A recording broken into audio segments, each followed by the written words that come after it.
সাগরের তীরে চলে গেলেন। যখন সাগরের তীরে চলে গেছে শুকরিয়া আদায় করছে আলহামদুলিল্লাহ, কিন্তু এমন তীরে গেছে যেটা সুন্দরবনের তীর। মানে উদাহরণ দিতে যায় সুন্দরবনের নাম লইলাম, মানে এমন জঙ্গলের তীরে গেছে যে জঙ্গলে ভয়াল বাঘ আছে। একদিক দিয়ে উনি সাতরায়া নদীর কিনারে আসছেন, আর এক দিক দিয়ে হঠাৎ করে জঙ্গল থেকে বাঘ একটা এসে সামনে দাঁড়াইছে, ওনার ধরবে। বাঘ সামনে আছে, হযরত সফিনা তিনি নবীর সাহাবী। বাঘ দেখা তিনি জোরে আল্লাহর নামে চিৎকার করেছে, আল্লাহু আকবার, আল্লাহু আকবার, আল্লাহু আকবার বইলা উনি খুতবা দেওয়া শুরু করেছে। উনি বাঘকে বলতেছে, সাবধান, আমার দিকে এক কদম আগাইবা না, আমি রাহমাতুল লিল আলামিনের হাতের মুসলমান, আগাইবা না। এই কথা বলতেই বাঘ তার থাবা যেন থামায় ফেললো। হিংস্র গরম বাঘটা নরম হয়ে গেল। বাঘটা আস্তে আস্তে হাঁটতে হাঁটতে হযরত সফিনার পাশে এসে দাঁড়ালো। বাঘে হযরত সফিনাকে বলে, সফিনা ভয় নাই, জঙ্গলায় থাকি, আমারও নবী মুহাম্মদুর রাসূলুল্লাহ, আমি নবীরে দেখি নাই, কিন্তু যেই চোখটা নবীরে দেখছে তারে তো দেখলাম। এই সফিনা, তুমি আমার পিঠের উপরে হাত রাখো।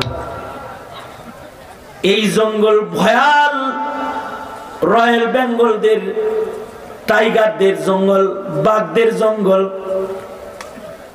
আমি তোমার পাশ থেকে সরার সাথে সাথে অন্য বাঘ তোমাকে আক্রমণ করবে, কিন্তু আমি এই জঙ্গলের সর্দার। তুমি আমার পিঠে হাত রাখো তো জঙ্গলের কোন বাঘ আর তোমার দিকে থাবা দিবে না। আমি নবীর হাতের মুসলমানকে নিজ জিম্মায় জঙ্গল পার করে দিয়ে একটা পুণ্য করতে চাই, এ সুযোগটা আমাকে দাও।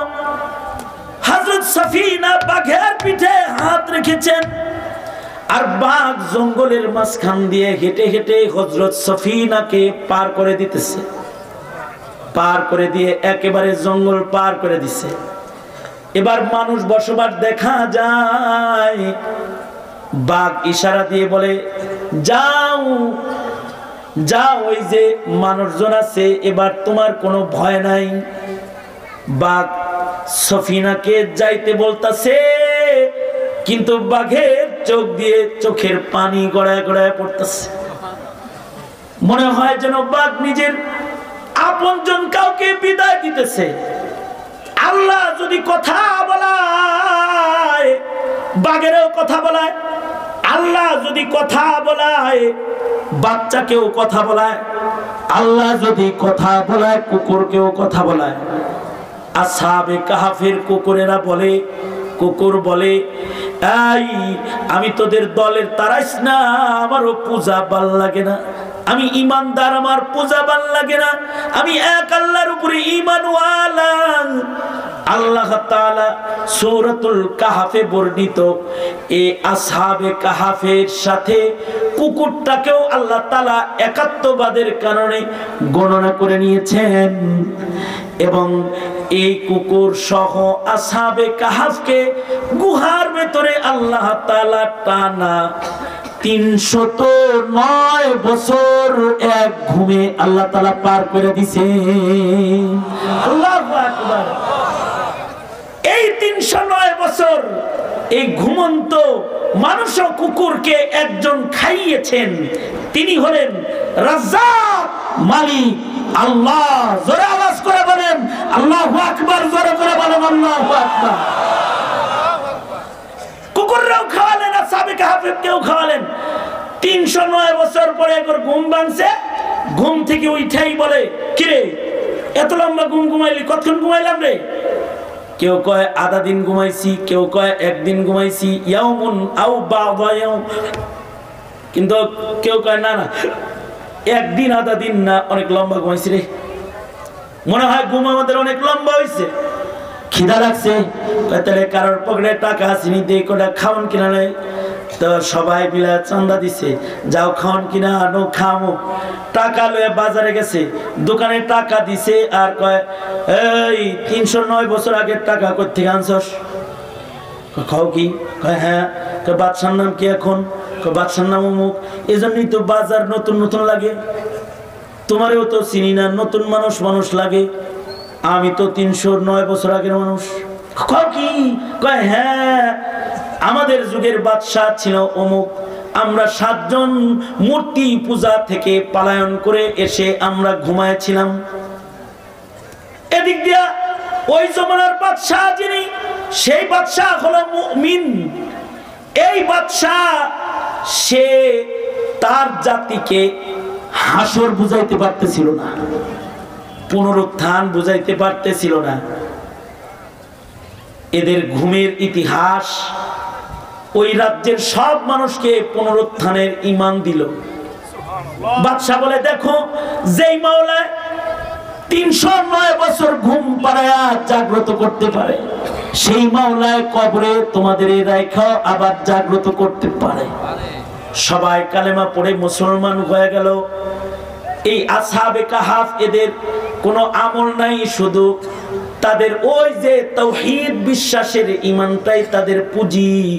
কিন্তু তারা এমন মুস্তাজাবুদ দাওয়া, তারা আল্লাহকে ডেকে বলতে লাগলো, আল্লাহ, যে মূর্তি পূজা ঘৃণা কইরা আমরা শহর ছাইরা গুহায় আসলাম, 309 বছর পরে আমাদেরকে ঘুম থেকে জাগায়া সবাই রে তুমি হাসর তো চিনাইলা, কিন্তু আমাদের ভয় হয় আমরা যদি জীবিত থাকি, না জানি তারা আবার আমাদেরকে পূজা শুরু করে।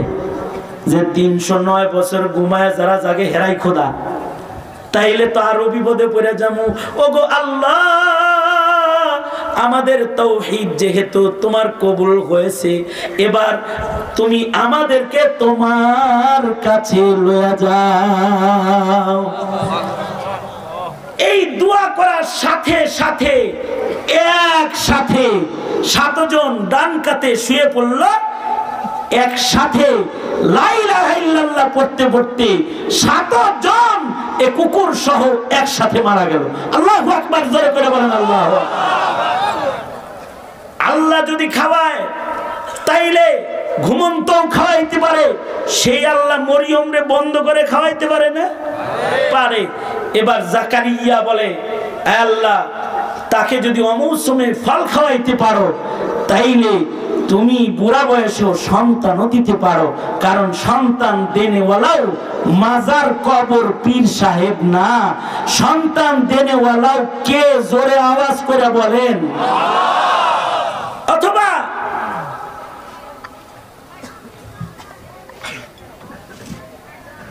হীরা, হীরাকে নিয়ে গেছেন কি? হীরার আব্বা মাদ্রাসার সভাপতি, তার ছেলেকে তাকে দিয়েছিল আল্লাহ, নিয়ে গেছে কে? জোরে বলেন। আল্লাহ যদি কাউকে দেয় তাইলে বিয়া ছাড়াও দেয়। মরিয়মকে আল্লাহ তাআলা পুরুষের স্পর্শ ছাড়া ওই যে মার দোয়া কবুল কইরা এমন সন্তান দিলেন, যেটাকে আল্লাহ পেটের থেকেই নবুয়তিও দিয়ে দিছে। আওয়াজ করে জোরে বলেন সুবহানাল্লাহ, জোরে করে বলেন। তার মানে তাইলে বোঝা যায় নবুয়তি নবীর ঘরে জন্মাইলেই হয় না, কখনো ছেলে হয় না কিন্তু নাতি হয়, কখনো ছেলে নবী হয় না কিন্তু মেয়ের জামাই নবী হয়, কখনো নমরুদের ঘরে জন্মগ্রহণ করেও নবী হয়েছে। নবী বানাইছে কে? জোরে বলেন। এখন যদি কাদিয়ানীরা নিজেরা তাদের গোলাম আহমদকে নবী বানায়া আমাদের কাছে পেশ করে বলে এটাও নবী, যদি কোনো মুসলমান এই ভণ্ড নবীকে কাফের না বলে, তাইলে সেও কাফের হয়ে যাবে। কারণ আমাদের নবী শেষ নবী। আল্লাহর এলান হলো মা কানা মুহাম্মাদুন আবা আহাদিন মির রিজালিকুম ওয়ালাকিন রাসূলুল্লাহ ওয়া খাতামান নাবিয়্যিন ওয়া কানা আল্লাহু বিকুল্লি শাইইন আলিমা। এই যে আর কোন নবী আসবে না, এই কথাটা কোন আলেম যদি তোমার সন্তানকে না শিখায়, সরকারি সিলেবাস দিয়া তোমার সন্তানকে তুমি খতমে নবুয়ত চিনাইতে পারবা না মশাই, পারবা না। এ কারণেই মৌলবীরা খতমে নবুয়তের কথা বলে, কারণ খতমে নবুয়তের উপরে বিশ্বাস যদি কারোর না হয় তাহলে সে বেঈমান হয়ে যায়। ঠিক কিনা জোরে আওয়াজ করে বলেন। তাহলে আপনারা জোরে করে বলেন, কাদিয়ানীরা কি মুসলমান না কাফের? আরো জোরে করে বলেন। আমি তাইলে স্লোগান দেব, কাফের কাফের, আপনারা বলবেন কাদিয়ানীরা কাফের, কাফের কাফের। হয় নাই, হয় নাই। এত জোরে স্লোগান দিবেন, আপনার এই স্লোগান যেন আপনার ছোট ছেলে, ছোট ভাই ও মত পর্যন্ত যেন ওর স্মরণ থাকে, ওর যেন পয়লা কাদিয়ানী চিনতে না হয়। আজকের স্লোগান যেন ওকে মৃত্যু পর্যন্ত কাদিয়ানী কাফের এটা চিনায়া যায়। কাফের কাফের কাফের কাফের। আমি বলবো ফাঁসি ফাঁসি ফাঁসি চাই, আপনারা বলবেন নাস্তিক মুরতাদের ফাঁসি চাই। ওদের স্লোগান দিয়েই শিক্ষা হবে নাস্তিক মুরতাদ একটি গোষ্ঠী আছে, আমি মুসলিম হিসাবে ওই নাস্তিক ওই মুরতাদের সাথে গিয়ে আমার কালিমাকে দাফন করে আমার কবরে যাওয়া যাবে না, কারণ কালিমাটুকু কবরে নেওয়া গেলে নবী বলছে 10 দুনিয়ার সমান জান্নাত আল্লাহ মোহাব্বত করে দিয়ে দিবে। সুতরাং আমি বলবো ফাঁসি ফাঁসি ফাঁসি চাই, আপনারা বলবেন নাস্তিক মুরতাদের ফাঁসি চাই। ফাঁসি ফাঁসি ফাঁসি চাই, কাফের কাফের। আমি যে একটা ফতোয়া বলছি, এর আগে ফতোয়া মুখস্থ আছে তো, যে কাদিয়ানীকে কাফের বলবে না, যে কাদিয়ানীকে কাফের মনে করবে না, তাইলে আপনারা বলুন নিজেদের সন্তানকে কাদিয়ানী সম্পর্কে সতর্ক করার দরকার আছে না নাই? শুধু সতর্ক করলেই চলবে না, রক্তের বিনিময়ে হলেও খতমে নবুয়ত রক্ষা করতে হবে রাষ্ট্রীয়ভাবে। কাদিয়ানী কাফের এটা আমাদের সংবিধানে লেখাইতে হবে, লেখাইতে হবে। যদি না লেখান কি হবে জানেন? আপনাদের উত্তরবঙ্গেরই এই মাথা পদ্মার পারে, আর ওই মাথা হইল এই মাথা যমুনার পারে, আর ওই মাথা হইল ইন্ডিয়ার ধারে। পঞ্চগড়ে খালি যান গা, দেখবেন। আমি কয়েকদিন আগে, 2 মাস আগে মাহফিলে গিয়েছিলাম পঞ্চগড়ে, যা দেখি ওখানে হাজার হাজার মুসলমান নতুন কাদিয়ানী হইছে। নাউজুবিল্লাহ, আস্তে করে ওখানে নাউজুবিল্লাহ। নীলফামারীতে গিয়েছিলাম, ওখানে পেয়েছি একই এলাকায় 3500 মুসলমান খ্রিস্টান হয়েছে। কেন খ্রিস্টান হলো তারা? কেন কাদিয়ানী হলো? ঈমান কি জিনিস না বোঝার কারণে কাদিয়ানী হয়ে গেল। তারা তাদের 5 কেজি চাল, 3 কেজি আটা, 2 কেজি ডাল আর 1 কেজি তেল চিনেছে, কিন্তু ঈমান চিনে নাই। মাসে ওই খাবারের পুটলার কাছে নিজের ঈমানকে বিক্রি করেছে। সুতরাং যতদিন পর্যন্ত সরকারের মাধ্যমে নিজেদের শিক্ষা সিলেবাসের পরিবর্তন না করবা, যুবক, গণতন্ত্রের রাজনীতি করো না, নৌকার ধানের শীষের রাজনীতি করো, বিএনপি আওয়ামী লীগের রাজনীতি করো, ইসলাম ভুলে গেলা। যদি ইসলামকে জমিনে প্রতিষ্ঠা করতে না পারো তাহলে হয়তো তুমি নাস্তিকের বাবা হবা, তাছাড়া তুমি নাস্তিকের দাদা হবা, তাছাড়া তুমি নাস্তিকের পরদাদা হবা। রাস্তা খোলা থাকবে না, প্রজন্মের ঈমান রক্ষা করার রাস্তা খোলা থাকবে না। সুতরাং আমার আলোচনার আজকের নির্যাস হলো এটাই, নিজে ঈমানটাকে কবরে নিয়ে যেতে চাই। আপনাদের ঈমানকে কবরে নিয়ে যাওয়ার রাস্তা দেখাই আর প্রজন্মের মুসলমান সন্তানদের ঈমানকে বাঁচাইবার প্রচেষ্টায় আপনাদেরকে লাগাতে চাই। তৈরি আছেন না ইনশাআল্লাহ? রাজি আছেন তো? ইনশাআল্লাহ। খালি ঘড়ি দেখতেছেন কে? হ্যাঁ, খালি ঘড়ি দেখেন কেন? আমি যে কথা বলেছি, আমার কথার নির্যাস হলো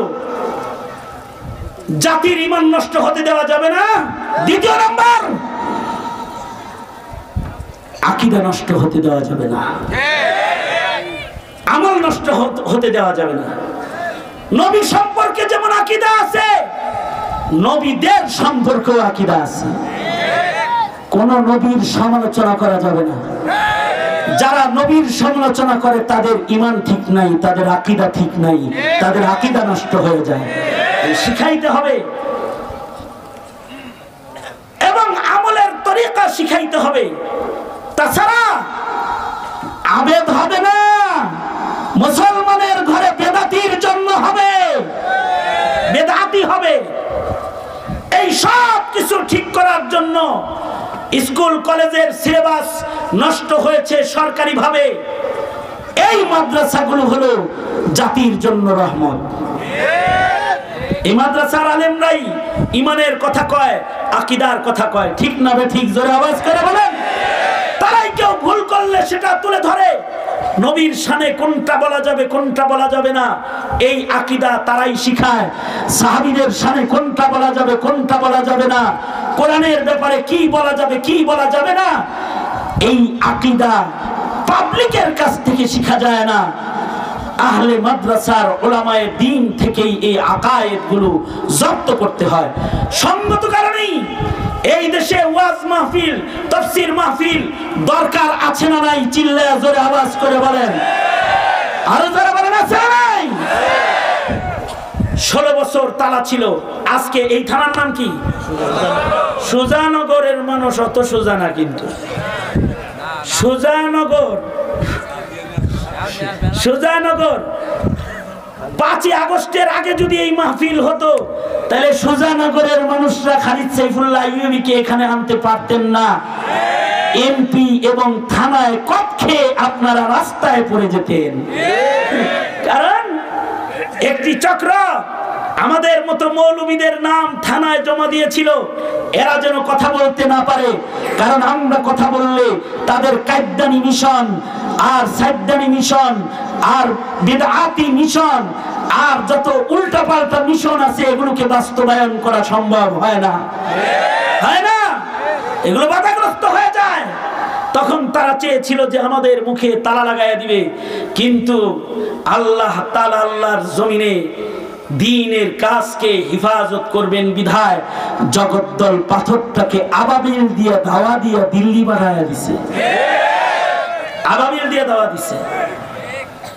আমাদের রাজাকার বলছে 72 সাল থেকে দাড়ি টুপিওয়ালাদেরকে, আমরা দাওয়া দিতাম পারি নাই, কারণ আমরা নায়েবে নবী। এই কারণে আমাদের রাগ নাই, দাওয়াটাও আমরা দিতে পারি নাই কাউরে।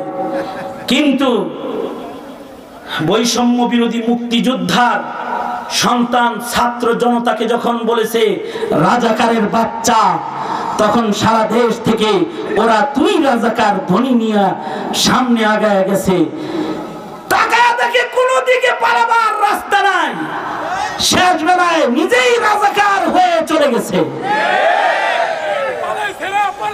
আরে রাখেন রাখেন, এইটা একটা চক্রান্ত। এটা আমার লাস্ট সিগন্যাল আজকের আলোচনার। রাজাকার বলে মুসলমানকে গালি দিয়ে দাড়িয়া টুপিকে রাজাকারের পোশাক হিসেবে পরিচয় করিয়ে প্রজন্মের দিলে টুপি দাড়ি পাঞ্জাবি ও আলেমের ঘৃণাকে একটি চক্র সেট আপ করার মেহনত এই মাটির উপরে করেছে। এই প্রশ্নের উত্তরটাও আপনাদের ঈমানের সাথে সংশ্লিষ্ট। কতটুকু ঈমানও নবীর শাফাআত ও হাউজে কাউসারের উপযুক্ত হওয়ার জন্য উসিলা হতে পারে। শুধু এই স্বীকারোক্তি আপনাদের কাছ থেকে নিয়েই আমার আজকের সংক্ষিপ্ত বক্তব্যের ইতি আমি টানব। সেটা হলো এই দাড়ি টুপি পাঞ্জাবি এগুলো কি রাজাকারের পোশাক না নবীর সুন্নাত? জোরে আওয়াজ করে বলেন। জাতি নবীর সুন্নতকে নবীর সুন্নত হিসেবেই চেনো।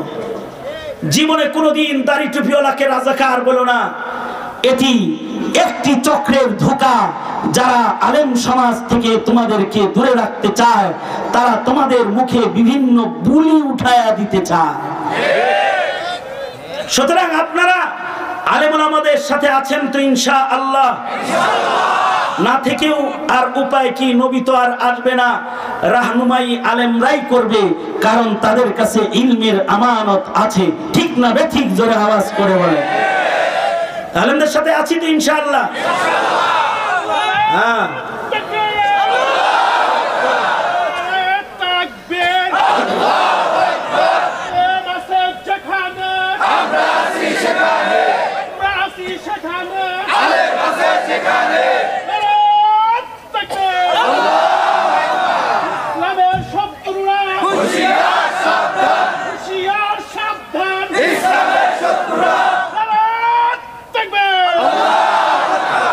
আল্লাহ কবুল করুক, আমিন।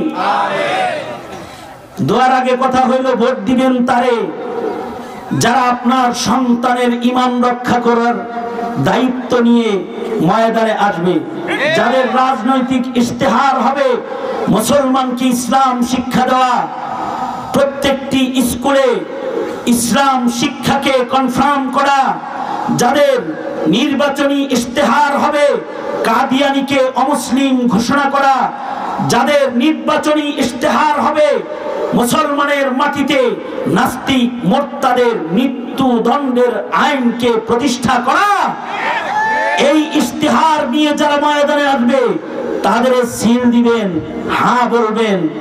আর যারা শুধু গণতন্ত্রের কুফরি মতবাদে ধোঁয়ায় এসে ইসলামকে টার্গেট করে বক্তব্য দিবে, তাদেরকে না বলার ঈমান রাখবেন। ঠিক কিনা? জোরে আওয়াজ করে বলেন। আছেন তো ইনশাআল্লাহ? ইনশাআল্লাহ। আল্লাহ তাআলা কবুল আর মঞ্জুর করেন, আমিন। ওয়া আখিরু দাওয়ানা আলহামদুলিল্লাহি রাব্বিল আলামিন।